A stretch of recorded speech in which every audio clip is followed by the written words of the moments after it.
Welcome back into the Pick and Roll NBA podcast with Jet and Sap, presented by Full Press Coverage. This past podcast, we talked about a couple of very impressive teams in the Golden State Warriors and the Brooklyn Nets.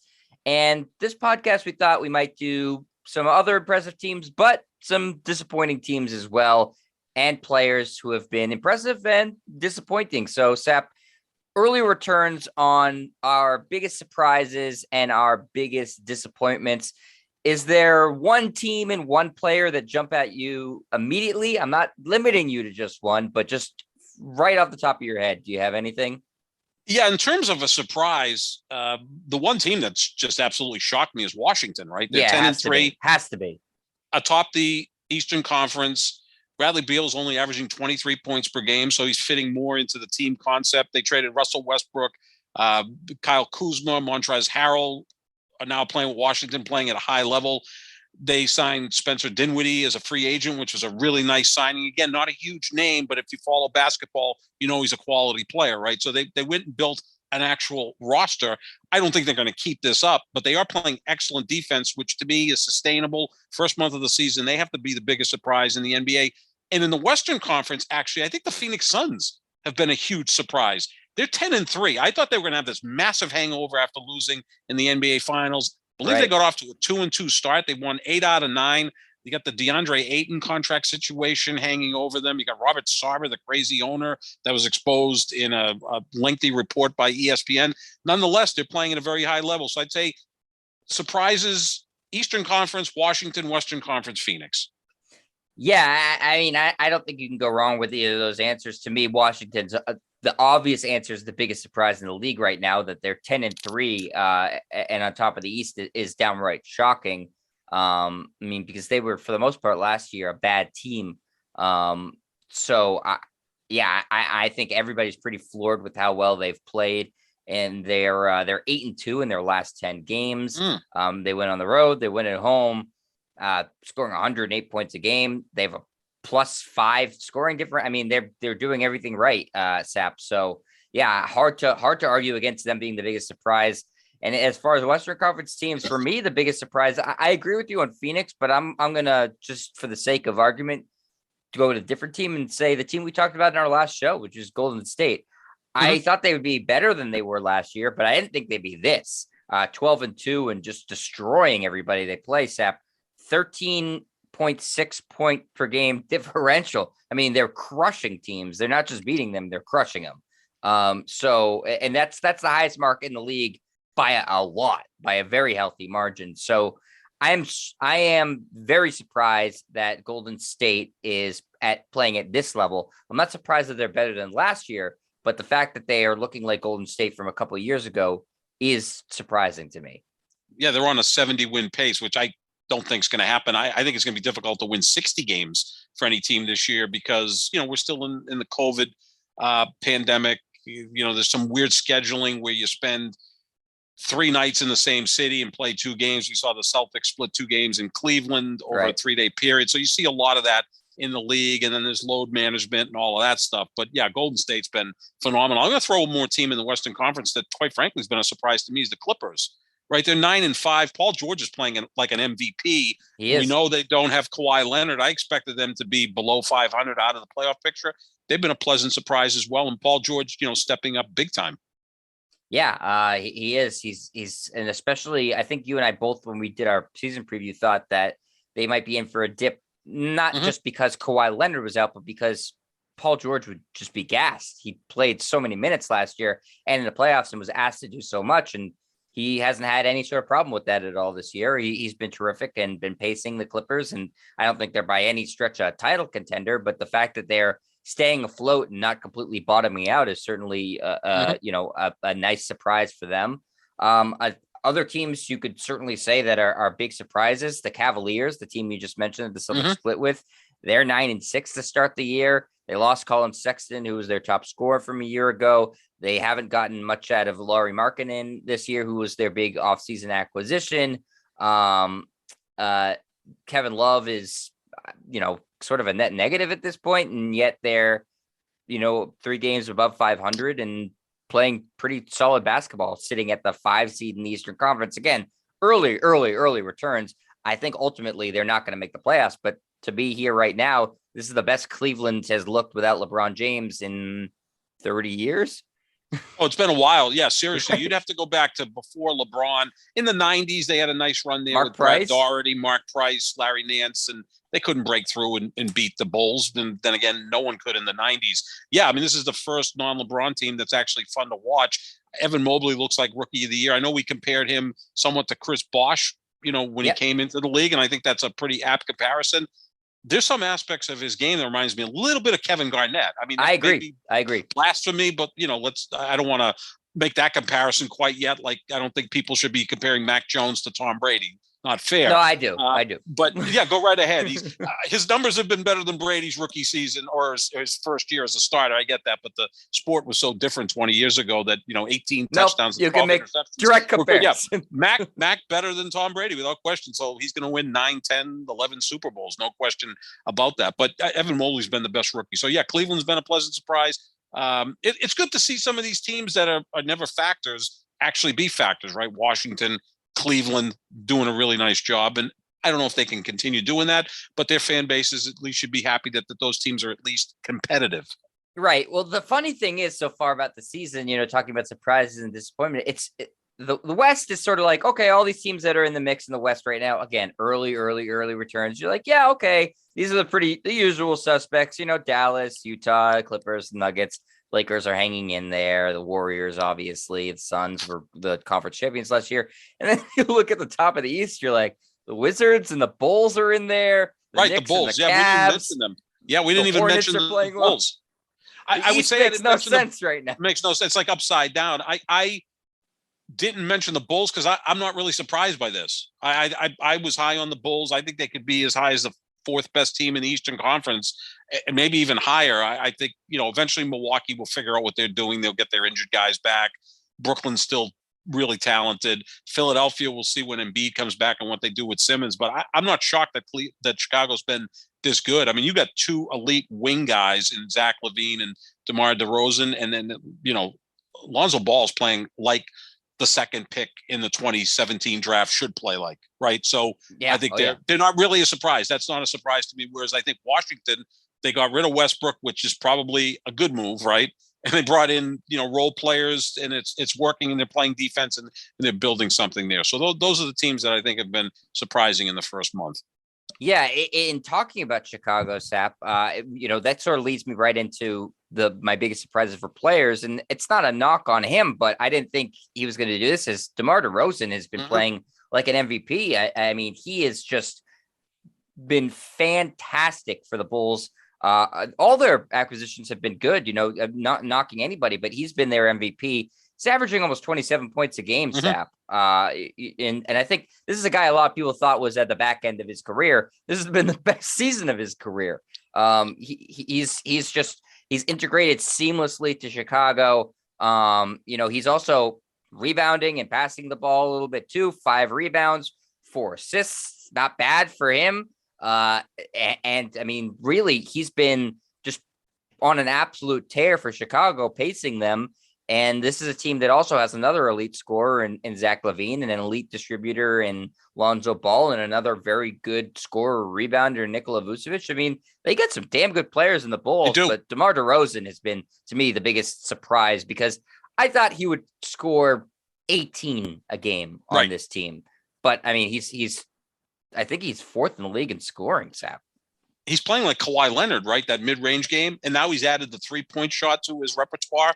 He's playing fantastic basketball again. And again, this is a guy who's had a really nice career in Toronto. He goes to San Antonio and it just doesn't fit. And San Antonio's kind of like the Patriots. Sometimes guys go to the Patriots or the Spurs and it just doesn't work. They don't fit into the system, and then they go elsewhere and it works in the next stop. So yeah, DeMar DeRozan has played outstanding. LaVine coming off really being a big contributor to the Olympic team. And look, the biggest factor in this team winning, I think, is Lonzo Ball, who, was the second pick in the 2017 draft, and a lot of pressure going to the Lakers, and it just didn't work out. The next year, LeBron comes, it doesn't work out. He goes to New Orleans, they move on from him, and look, he's playing at an all-star level. So yeah, what Chicago's done is fantastic, and DeMar DeRozan has been a pleasant surprise when you consider he's a multiple-time All-Star, but he's playing even better in his first year in Chicago. I'm going to throw someone out who I think has had a fantastic first month of the season is Miles Bridges in Charlotte. He's averaging 22 points per game. Last year was 13 points per game. He's like elevated himself up into a really good player. Charlotte, another surprise team. You look at Miles Bridges, Terry Rozier, LaMelo Ball, Gordon Hayward. Again, when you have 4 players like that can all score and can all contribute, you've got a puncher's chance every night because those 4 guys can put 80 points per game up among them, and you're right in contention. But Miles Bridges has really stepped up this year for Charlotte. Yeah, he's been terrific. He took a huge leap from last year to this year. Another guy in the Eastern Conference that seems to have taken a leap is Tyler Hero. Is playing really, really well for the Miami Heat. When we did our season preview, I said I love this Heat team in terms of roster. I think the one thing that could hold them back is their lack of scoring. They need Tyler Hero to step up as a scorer, a 20-point game scorer off the bench. He has done exactly that. He's averaging 21 points a game to start the year. And that makes the Heat even more dangerous than they were, preseason, which we knew was going to be a great defensive team and sort of gritty. But Hero adds another extra dimension of a very capable scorer. Last year, he struggled a lot. You heard reports that he was sort of being entrapped by the fame and the Miami nightlife. And it seems like he's sort of figured things out, at least to start the season, and is really scoring at a really nice clip for the Heat, which takes a lot of pressure off of the older guys on that team like Jimmy Butler and Kyle Lowry to not have to take on as much scoring pressure and to focus more on their defense and their playmaking. And that just makes the Heat that much better. So he's another surprise to me. I thought that he would be better than last year, but he's really, really picked up his game. So in terms of positive surprises, I think those guys that we all mentioned in the Eastern Conference, because the East is, again, so wonky right now that it makes sense a lot of those players would come from the East. I'll throw one more name out there, Tyrese Maxey of Philadelphia. He's more than doubled all of his numbers from a year ago. Now he's playing more than he did as a rookie, but it appears that Philadelphia feels comfortable with him being the point guard so that when they decide to move on from Ben Simmons and try to get as much back from him, that they're willing to give the keys to the car to Tyrese Maxey. Once you get Joel Embiid back from the COVID issue, I think Philadelphia can begin to look more like a contender, but Tyrese Maxey is a very nice player who's playing at a nice level this year. Okay, I just thought of one more. This is going to be the last positive surprise. Okay. Cole Anthony. We got to get into some negativity here at some point. That's true. Cole Anthony of the Orlando Magic. Now the Magic have not been playing well. They've been bad. I like Cole Anthony is a dad. Obviously, Greg played in the NBA for a long time. Solid player. Cole Anthony was a really high recruit. He had an up and down rookie season. I did not think he was capable of this. I thought he was going to be a solid pro, like his dad. Nothing spectacular. He's averaging 20 points a game, 6.5 rebounds, 5.5 assists a game, Sap. He's had a couple of 30-point games this year. He's been spectacular for the Magic. And again, they suck, but he's been consistently putting up 20 points a game. And in his second year has seemed to have taken a big leap from his rookie season. So credit to Cole Anthony. And they have a lot of guards in Orlando with him, Suggs, and whenever Fultz comes back. Yeah, no, he's been a pleasant surprise. And you see players jump from year 1 to year 2, better nutrition, they work out, they're able to adapt to the league. I think there's a lot of shock when you show up for your first year in the NBA. It's like everybody's just big, fast, athletic, smart, skilled. You don't see that in college. So right. Last year, no training camp. No training camp, right. So you have to adapt to that in your second year. And Cole Anthony's done a nice job this year for the Hornets. For the Magic. In terms of negativity, Sap, I think there's been a lot of disappointing teams. I don't think there's any shortage of them. Obviously, our two teams, the Celtics and the Lakers, have been disappointing to start the year. But since we talk about them ad nauseum, we're going to talk about them a lot on Friday with the teams playing each other. Let's just skip those two teams just because we're going to talk about them more. So take out the Celtics and the Lakers. Who else have been disappointing to you this year? Well, Milwaukee. I mean, they're below 500. I know Giannis has the ankle situation and Middleton has been out with COVID, but it doesn't seem like they're playing with much intensity. Again, it's only the first month.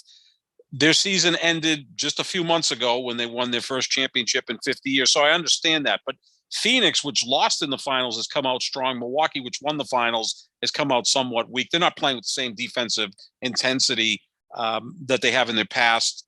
So I'm kind of disappointed with them. I didn't think they'd get off to like a 12-2 start like Golden State, but I thought they'd get off better than some. Been a disappointment. And also New Orleans. I know there's no Zion Williamson, and right now they're 2-13 when we're recording this podcast, which is just unbelievable. I mean, the only team worse than them is Houston, which has 1 win, but they still have, Brandon Ingram and Jonas Valanciunas.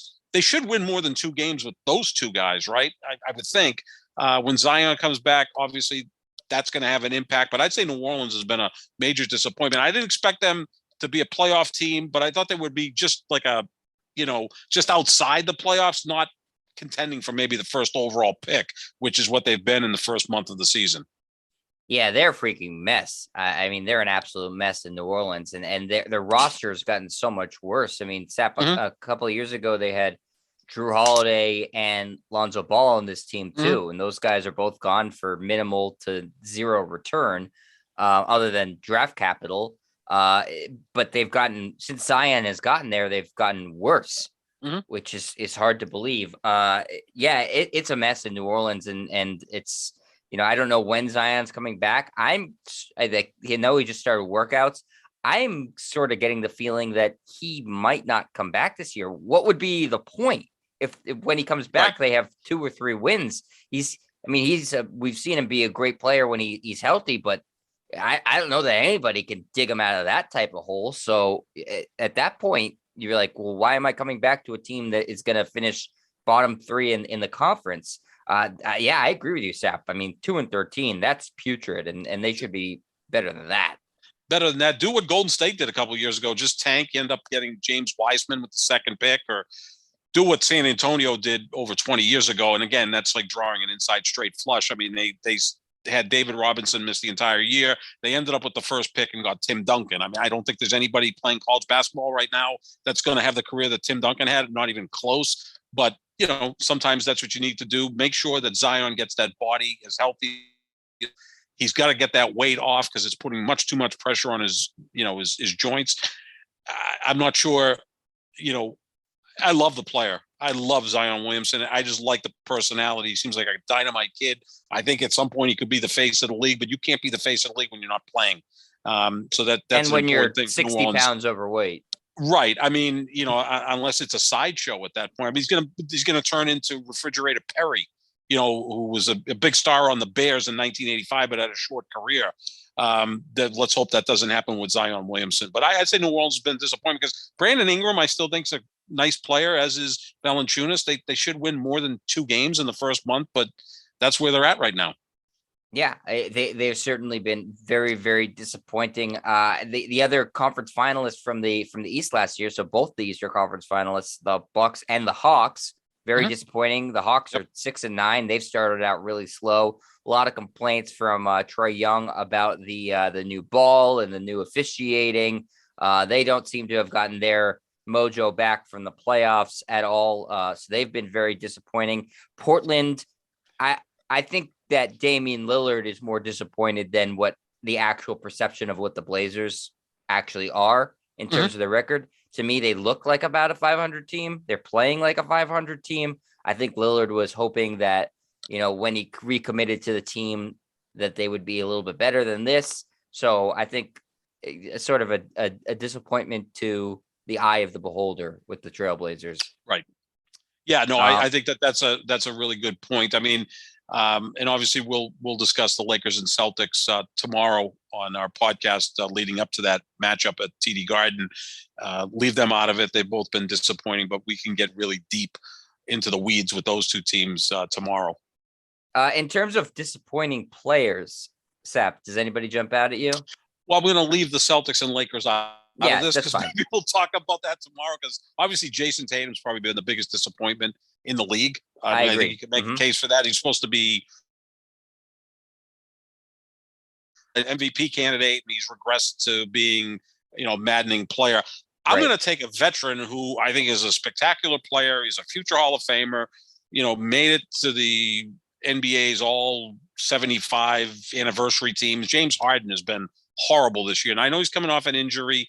He still just looks completely out of shape, which may be because of the injury that he can't get in the condition he wants to, but it looks like he's just kind of lost it. And I think that he's really been impacted by a looser whistle or a tighter whistle. I'm not sure how you would phrase that, but they're not calling fouls as much, especially with a player like Harden who lives at the free throw line. I mean, he's averaging only 7 free throw attempts per game, or actually it's less than that. He's generally in the 10, 11, 12 range. I mean, he's a guy who lives at the foul line, not getting there as much this year, and I think it's impacted him. I mean, a guy like this averaging 20.7 rebounds and 9 assists per game, that's not James Harden type numbers. 43% from the floor, 38% from three. That's below his career average. And again, he just looks like he's not quite with it. And I just wonder, and why not? Let's blame Kyrie Irving for this, how much Kyrie Irving has sapped the energy out of the Brooklyn Nets. And again, they're not off to a terrible start. They're 10-5, but all 5 of their losses are by double digits. When they lose, they lose. It's like they just, send up the white flag. And I think we saw that the other night when Steve Nash pulled the starters with 9 minutes left against Golden State. It's like, we're not going to win. Why waste it? Harden's been a major disappointment this year because we're so used to him being a guy that plays at, top 5, top 7 level. Right now, he looks like he may not even make the All-Star team at this point.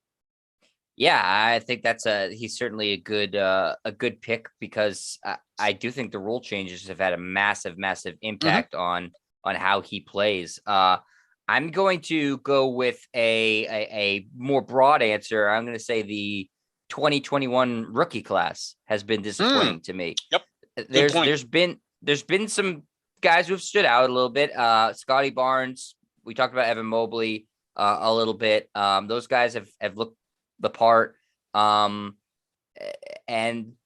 the other guys, a lot of the other guys, especially the top 2 picks, Jalen Green and Cade Cunningham, have been disappointing to me. I thought Jalen Green, based off of him playing in the G League last year, was going to be able to come in on the Rockets are horrible, on a horrible Rockets team where he's going to get a ton of shots, a ton of minutes, and be able to score at least closer to 20 points. He's at 14 right now.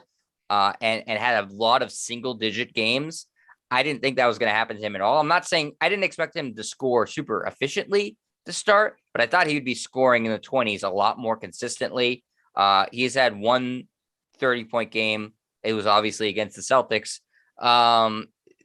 And so that's been disappointing to me. And Cade Cunningham has been horrific shooting the ball to start his career, Sap. Really just, I think I'm looking at his numbers right now. Shooting 36% from the floor. That's not good. 30% from 3. That's not good. He's been, he looks like a rookie. And I thought he was, again, on not a very good team, such a well-rounded player, going to be able to come in and be more efficient, more dynamic. And I'm not saying this is a judgment of what they're going to be like in their careers, but I did expect a little bit more from those 2 guys to start their career, especially scoring the basketball, Sap. I'm surprised. And same with Jalen Suggs, too. Maybe it's because of the emergence of Cole Anthony, who's one of my pleasant surprises. I haven't seen a lot from Jalen Suggs in terms of consistency. And maybe that's asking a lot for a rookie, but I don't know. This class just hasn't played as well as I thought they were going to be so far. No, it really hasn't. The first 2 picks, Cunningham and Green, you would expect them to put them because their teams are so bad. Like there's just going to be blowouts where they get a lot of cheap points, and at the end of the night they have 20 points, and they at least impress there, and they've been able to do that. Again, you were higher on Cunningham than I was. I don't think he's athletic enough to be an elite player. I think he can be a really good player, but I think his lack of athleticism can hinder him at some point. Green, I didn't know much about because he was playing in the G League. He appears to be a very, very explosive scorer. I think Mobley has been the best rookie, and I think Scotty Barnes has been the biggest surprise. I mean, he really is a guy who fits perfectly into Toronto. It's like Toronto's always drafting 6'7", 6'8", 6'9" guys who they're so good at scouting. Things. They really are. Good at scouting. They're the best at that. They'll take guys late in the first round, like Pascal Siakam, and he turns into an all-star, right? They seem to find those players and really get the most out of them. Suggs has been a disappointment. He's my favorite player in the draft. I didn't think he was going to be the best player in the draft. Just I like him personally. I think he's also a guy, though, that needs players around him. I don't think he's a guy who's going to carry a franchise. I think he's more of a pure point guard who's going to play good defense, be a good facilitator and a leader. But those types of players need other players around them to shine. And right now, Orlando doesn't have that. But that's a good point, Jet. The draft class of 2021, which we all thought was going to be really good, off to a slow start. But again, it's only a month into the season. Right. So obviously there's been Hall of Fame players who've gotten off to slow starts. So this doesn't mean that any of these guys aren't going to be great players. I just thought that they would start a little bit quicker because they had more normalcy than last year's rookie class, where they had, preseason, they had training camp, and it's been a really slow start for the most of them. Yep. Not surprisingly, somebody like Chris Duarte, my guy from Oregon, has gotten off to a little bit quicker start, 4-year college guy. So, for those people who are questioning staying in college, maybe for some players it works. You're a little bit more seasoned. Maybe your ceiling is a little bit lower, but you're more NBA ready. So I don't think it's necessarily a bad thing. Did we see Malcolm Brogdon 5-6 years ago win MVP, win Rookie of the Year as a second round pick because he was a 4-year college guy? Yeah, you step in, you're a man. You're fully developed physically, mentally. You're a professional right away. I mean, you're just more mature than an 18 or 19-year-old who's dominated throughout whatever level he's played. But all of a sudden now you're in the NBA and it's like, oh, this is a little bit different. So, yeah, great point there. Duarte's been sensational. But again, 4-year player in college, that's a big difference. Yeah. So, obviously, I expect all these guys, Green, Cunningham, Suggs, the other guys, I think they'll figure it out. And be solid players. Well, I don't know that they'll all be all-stars, but play better than they are now. I'm surprised that they've gotten off, especially with Green and Cunningham, because their teams are so devoid of really much talent. Mm-hmm. It's not like Suggs is on a great Magic team, but he's at least, it makes some sense to me because Cole Anthony has sort of emerged. And so it makes sense that Suggs goes to the side. I still think he should be playing better, but for Green and Cunningham to not be scoring a lot on teams that desperately need scoring, it's not concerning, but it's surprising. So in terms of negative surprises, I'll just put that rookie class on there, Sam. Mm-hmm. Absolutely. Good point. Anybody else that's no, that's about negative it. Wise? No, I mean, we'll get into Tatum and anybody on the Lakers tomorrow when we break down those two teams. Yeah, I think we're hamstringing ourselves a little bit because, the most disappointing guys have all been from those two teams for the most part. But yeah, we'll talk about them plenty on Friday as the Celtics and the Lakers renew their rivalry, both in not a great start to the season for both of them, but it's still Celtics and Lakers. So it'll be fun to watch. But that's going to do it for us here today, Sap, on the Pick and Roll NBA podcast with Jet and Sap. As always, we're presented by Full Press Coverage. Go check out the website for lots of great podcasts and articles and content. And make sure you check out our social medias at JohnSap25, at Jet Stryer. Check out the youtube.com/Jet Stryer, and find the podcast wherever podcasts are found. We'll be back on Friday with a new edition of the show, talking about the Celtics and the Lakers, looking at that matchup, more so looking at where the two teams are at right now. So make sure you check that out, and we'll talk to you later. See you, everybody.